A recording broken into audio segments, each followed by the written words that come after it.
All right, so I was going to come on and do a little video. I hope the light is not too awkward. It's like shining right on me. So anyways, I'm gonna do a little video today about how to homeschool. It's gonna be very general because it's not going to qualify for every state, but I can tell you how I homeschool and kind of the background for what we do. So I get a lot of questions that people ask me when I'm out and about at the store or my friends or family, because a lot of people are just really curious about how it is that I can homeschool when I've not gone to school. I don't have a degree in teaching and education. So I think a lot of people are just really curious about how that works. So let's go ahead and talk about that. In the state of Ohio, and I believe in most states, if not all states, you don't have to have a degree to homeschool. As long as you have a high school diploma, it's usually they're pretty confident with everything you're going to do. I know here, as far as I know, in Ohio, you have to have, if you don't have a diploma, you have to have someone with a bachelor's degree, I want to say, over you, making sure that they're checking in with you or kind of signing off that you're going to get your children's education taken care of. So for me, it was really simple. I have a high school diploma, so I didn't have to prove anything else. And I don't ever. Every year I check a box saying I have a high school diploma, and that's all we do. The other thing that's super simple about Ohio is we also can just check a box to get 900 hours in our school year. So I don't have to keep track of my days. I don't have to fill in, 180 days in a school year. I don't have to have so many hours logged each day. I check a box and move on. So I'm not real concerned most of the time about what we're doing, because chances are everything that we're doing in our day is learning. If we're in the kitchen baking, the kids are learning. You can see my son, he's over there playing video game. In some way, he is learning. Now, I don't necessarily count. I don't know if I want to say count. I do count it as school because it is learning, but I don't know how I want to put this. I guess there are formal times that we do school and there are informal times when we're doing school. This would be informal. I still think he's learning a lot. He's learning math skills. He's learning how to calculate different percentages, trying to figure out, okay, if I do this, what's going to get me the most kills, and whatever, just different things as he's playing his games. And I count that because those are all skills that he's building that he doesn't realize it, even though he's playing a game. Now, I don't let him sit here and do this 24/7. That's why it's informal. It's not our formal schooling that we do. Same with when we're in the kitchen. Baking totally counts. It is schooling in my book because they're having to really think through what they're doing when we're doing some baking or cooking.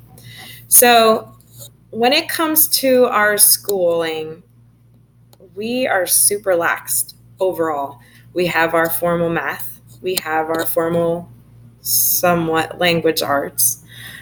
And when I say somewhat, I mean it's really loose because I count language arts through, we use Brave Writer, and I count that through everything that we're doing. It's not just sitting down at the table and doing a workbook page. We do language arts when we're watching a movie. When we analyze the movie. We're doing language arts when we're talking in the car and having these big, what Julie Bogart calls big juicy conversations. Those are included in that language arts time. When we're having our poetry tea times and we're sitting around enjoying ourselves, eating our little treats, that's language arts. All of these things that I'm naming off are all correlated together. So that's why I say we do a somewhat formal curriculum, but we don't really, because it's real loose. I can contribute all of those different areas of our life into language arts. So it's much different from those who are in public school. And mostly I'm doing this video for my friends and family who are maybe a part of my page that are just curious because they don't know how it works. when you grow up in the traditional public or private school, you don't realize that you have so much freedom, and you can have freedom in homeschooling. And so that's what I've learned. It's taken me a long time to get here. When we started, this is our 6th year. So, almost 6 years ago when we started this journey, I was trying to, and if you followed me this long, you can remember those times. I was trying to recreate public school at home. And sometimes I still do, because I just like that. I like buying the supplies and setting all the fun things up and whatever in that regard. But, with homeschooling, we have so much freedom to go in any direction that we want. So I don't have to abide by what you would see in a public school. My kids don't sit at a desk all day. Yes, we've had desks. Yes, I still have desks that they use, but those are not their life. They sit at the table. They sit on the couch. We read together on the couch. They go outside and sit in a tree. They might sit on the floor. They might sit outside on my front porch. We might be in the car. We might be at a grocery store, walking through the grocery store, talking about math as we pick out our produce or whatever. We are not stuck in a box with what we do. And so I love that. I love that I've been able to embrace that. I hope that this isn't totally like, woo, all over the place. I kind of feel like it's going that way. I hope that it kind of comes together in the end. But to pull it back, just because I don't have a degree, say in education, that does not disqualify me or anyone for that matter to teach their children. And that's probably the biggest thing I've learned through homeschooling. I am learning right alongside my kids. People ask me, are you going to do this when they get to high school? Or you must be sending them to school, right? When they get to a certain age. And honestly, if I'm going to be really honest with you right here, I don't plan to. I really don't plan to. I love what we're doing, and I honestly think that my children love what we're doing. They don't really know any different, and we may get to a point where we'll have to cross that bridge, and maybe we'll determine then that this isn't a good fit for our family. I don't know. But at this point, I have no plans to send my kids to public or private school, traditional school in any form. Unless God wills that to happen, I plan to continue doing what we're doing. One, because I'm selfish. And hello, I've been doing this for almost 5-6 years. I want to see it through because I am a finisher and I want to get that prize at the end of knowing, hey, I just educated my kids all the way through. And number 2, the other reasoning is because why not? I can give them so much more time. I can give them so much more space and help them to learn at their pace. And not that all children in public school don't get that, because I think that there are a select few that do have a great outcome. I did. I was in public school. My husband was. We grew up that way. We loved it. We never had any problems in school. We were a typical kid who made it through school without any big bumps. And I feel like if my kids went to school, they'd probably be in the same boat. I don't think that any of them would really struggle so much that they couldn't get through it. But seeing my oldest right now, who is 10, the struggles that she has, it's really, I don't know what word I'm looking for. It's really eye-opening when you can pull the reins back in and say, you know what, we're not going to go forward. And yeah, that might make you mad because you're not necessarily, I don't say this to her, but according to the world on grade level, we're going to wait and we're going to get this stuff down so that you don't have to struggle anymore as you're learning.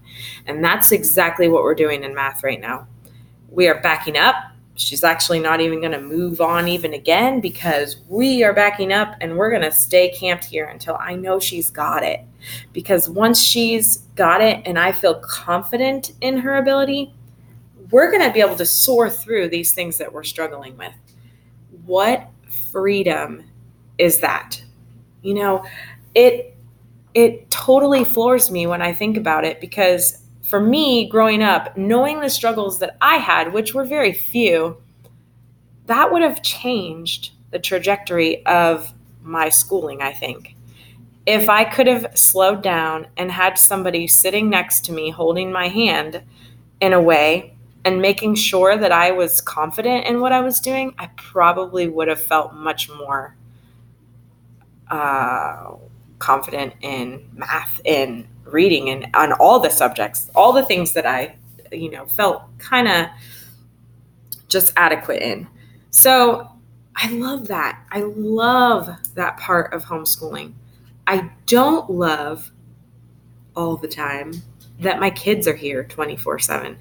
That is very hard. If you talk to my husband, if you talk to my friends, if you talk to my mother, they will all tell you that is the hardest part of this job, is you are with your kids all the time.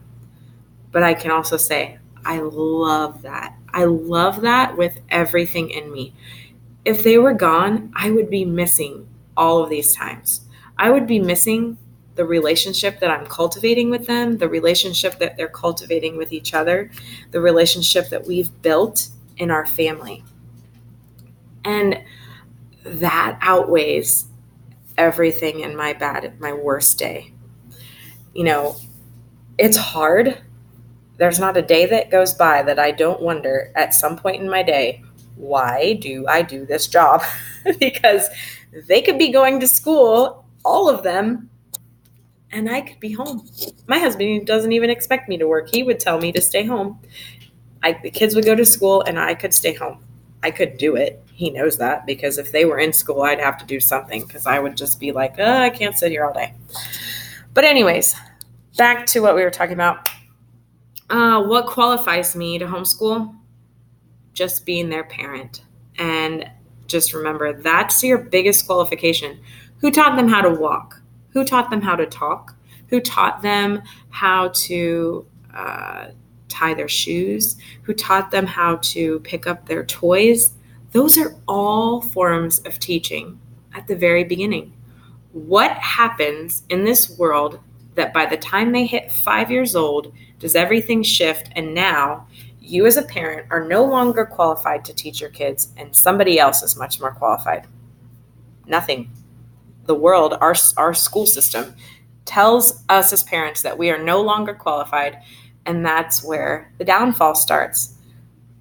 So no matter what, I fall back on, hey, if I don't know how to do it, I'm going to find out, and we are going to work on it together.